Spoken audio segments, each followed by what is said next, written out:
You mentioned he and she a few times there, Mm-hmm. and one thing we didn't cover last week at all Okay. is the masculinity and femininity sides of God. Exactly. This sort of what appears to be, from a sexual perspective, a dual nature is what we could call it. So could we call it sexuality? The sexuality of God, in this case. And the sexuality of God is also what God has created in the human soul. In the combined soul, if we draw a soul, the male part and the female parts of the soul, of which there may be varying quantities. So you may have a soul which has, a large male part and a smaller female part, for example. Or you may have a soul that has a small male part and a large female part, right? And that doesn't mean it splits that way, where, it splits into a male and female. It means that when it splits, if we could draw this one, if we could say it might split like that, and therefore there'll be a dominant male side and a less dominant male side, but both will be male. And it might split in this case like that, which would be a dominant female side and a less male side in each half of the soul. Or in this case, it might split like that, where there is a dominant male part and a dominant female part in each half of the soul, with a little bit of masculinity and femininity in both. But how it splits determines sexuality. Now, let's go back to God. If God is teaching us by making us in God's image, then it would make sense from that discussion that God obviously has a masculine parts of his nature, and God also has feminine parts of her nature. So when I refer to God, oftentimes I'll refer to the masculine or feminine parts of God's nature. I see love, particularly the nurturing part of love, as it can be a very feminine part of God's nature. But love is also a masculine quality. And so unfortunately today on earth I see many distortions, like there's many females on earth who believe that men are not capable of love, for example.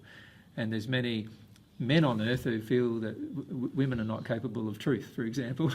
And yet both qualities are available to us in the soul, to both halves of the soul. So therefore, both qualities are available to God as well. I also feel, because of all of these things, that God does have sexuality. If you think about all creation comes generally from a process that involves sexuality. In other words, a process of the merging of the two halves. And this, I feel, tells us a lot about God, in the sense that there's a merging of God's masculine and feminine characteristics in order to create. And there is a different effect from each part of those masculine and feminine characteristics. The masculine characteristics having certain types of forms, and the feminine characteristics having certain types of forms. And many times you see them playing out in today's society, even in an impure way, but sometimes you look at it and you can see it's quite pure as well. You see a lot of women, for example, they are very much about enhancing the beautiful the creation that a man creates. So in other words, a man might build a house, but he's usually not very interested in putting curtains up or any other thing like that. That seems to be a more feminine trait. And yet a man, there's a saying that we have, a man builds a house, a woman turns it into a home, right? And those kind of traits or qualities that are a part of the woman's nature of wanting to do that are a part of her nature. And I also believe a part of God's nature. And part of the man's desire just to create the external shell, the structure, I feel that's a part of God's masculine nature as well, to create the structure, the laws, or whatever it is, the structure itself, that allow for things to be filled up inside of it. And so it's the merging of those two halves, if you like, which I don't feel are separate in God. They are just two parts of God's soul, single soul, that merge during the process of creation. And that's what I term God's sexuality, if you like. God does not wish to have sex with her creations. Just like you, if you were married and had a child, wouldn't desire to have sex with one of your children unless you had some kind of emotional problems, right? And so the reality is that these people who believe that God is sexually involved with her creations are not correct. God is sexually involved with herself and himself due to the process of creation. And God has created us to be sexually involved with the other half of our soul in the same manner, where we're sexually involved with ourselves and no other part of the creation. And in the process of being sexually involved with each other, we create as a result. And this is how we create, in fact, life. Living matter, living things is created through this merging of the two halves, if you like. And we have a great example of that, of the creation of a child, a baby, at the time of conception. And that's a beautiful example of how the merging of two intentions and two loves come together to create, if it's done in a pure manner. And it's exactly the same with God. And my belief is it's exactly the same with God, and that's my experience as well. So I feel this aspect of masculine qualities and feminine qualities is something that is highly overlooked on the earth with regard to God's nature, but I feel it's an essential and key part of God's nature and qualities. So are there certain aspects, I'll cough now, are there certain aspects that are entirely masculine and certain aspects that are entirely feminine within God? Certainly. And then if we grow in divine love, like I can still absorb the masculine aspects and just express them feminine in the feminine way, and you can absorb them and express them in a masculine way? Yes, remember each of us has a little bit of femininity or masculinity in us, no matter what our underlying or dominant quality is. So we definitely will be able to express some of those qualities in different ways. However, my feelings are that God created, for example, females in order, in terms of the female half of the soul, to reflect the female half of God's soul in a dominant way. And God created the masculine half of the soul to reflect in a dominant way God's masculine half of his soul. And in the end, that is what we're capable of performing. Of course, we do this with very different personalities, which is a different part. So all of us have sexuality, and personality is separate to the sexuality in the sense of how sexuality is expressed.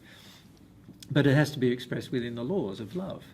Because remember, the laws of divine love and the laws of natural love are the highest laws of the universe. Particularly the laws of divine love and then the laws of natural love are under the laws of divine love. So, that being the case, how I express my personality and my sexuality, when it's in harmony with love, will cause me no pain whatsoever. When I express my sexuality and personality out of harmony with love, it'll cause me a great deal of harm, and potentially other people and other things in the universe a great deal of harm. And this is part of God telling us too about her nature. She only creates out of love. She doesn't have creations that are in disharmony with love. Otherwise, if God did, she'd be in immense pain. And the fact is, God is in no pain whatsoever. So in your relationship with God, you feel certain aspects are more feminine, and feel you've learned through that relationship with God that, so when you notice or experience a part of God or a certain attribute with God, you experience it with a feminine flavour or a masculine flavour, for example? Yeah, remember the experience of God is different to God's nature. So for example, here's God with a perfect interblending of masculine and feminine qualities. Here's myself, one half of the soul, currently separated, if you like. Well, you know, in our case it's a little different, but the average person's case, we're currently separated from the other half of the soul. So let's say this half of the soul experiences God. This half of the soul is capable of having a relationship with both the feminine and the masculine parts of God. But that doesn't mean that this half of the soul will become more feminine in the process. Does that make sense? It's just having an experience of something external to itself.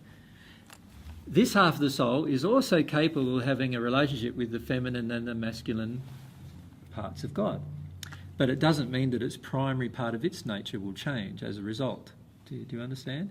Because it's God's nature being expressed to it, not its nature. So in other words, what will happen is when we enter a relationship with God, sometimes we'll feel certain things from God that are definitely feel feminine in terms of a feeling from God. It won't make me more feminine as a result of feeling it.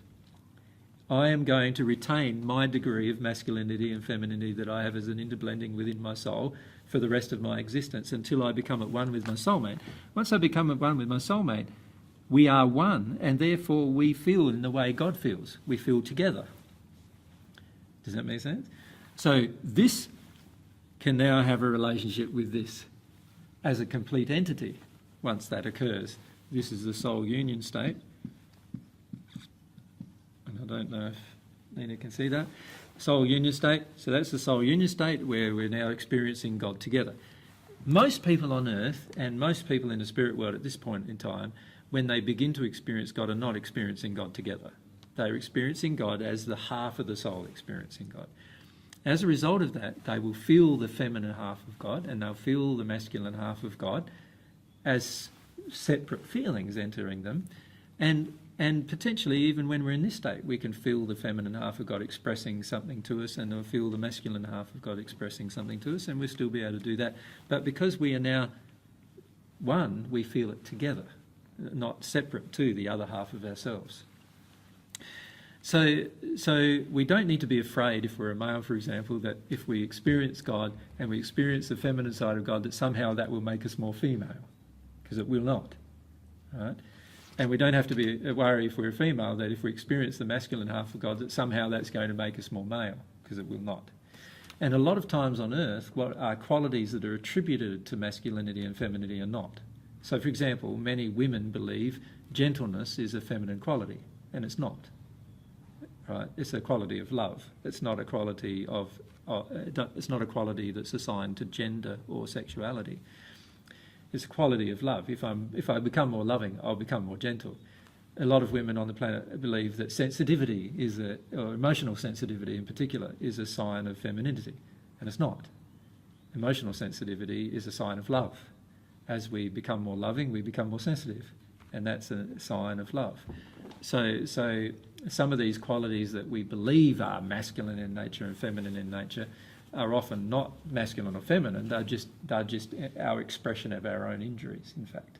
So often when people come up to talk to me or talk to Mary, they'll say, like things like, "Oh, I just feel you need to become more feminine in the way you do things." And, To you? Yeah, they might say that to myself, for example. And I go, well, how can I become more feminine when I'm a male, for a start? And secondly, what do you classify as more feminine? Oh, I just feel that you need to be more gentle with the way you say things to people.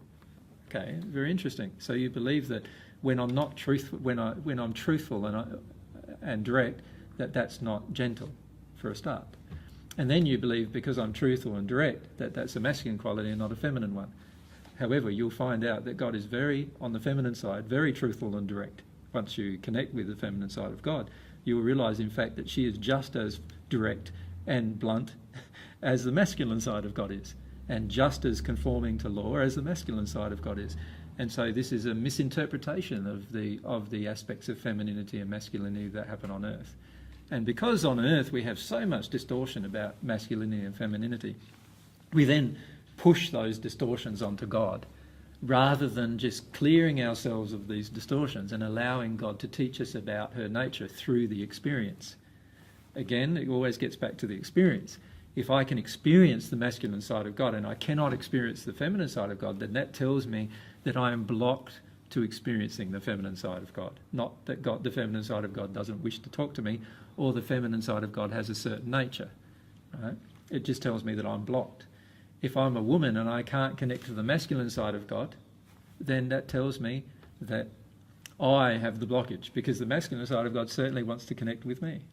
And that's a part of God's nature at all times. And so I need to go through the experience of releasing from myself the blockages to each half.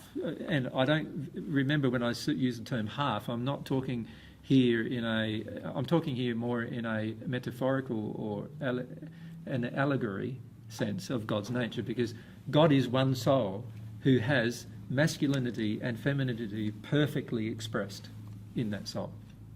And if I connect only to the masculinity perfectly expressed, but I can't connect to the femininity perfectly expressed, then that tells me that I have blockages inside of myself that prevent me from doing so.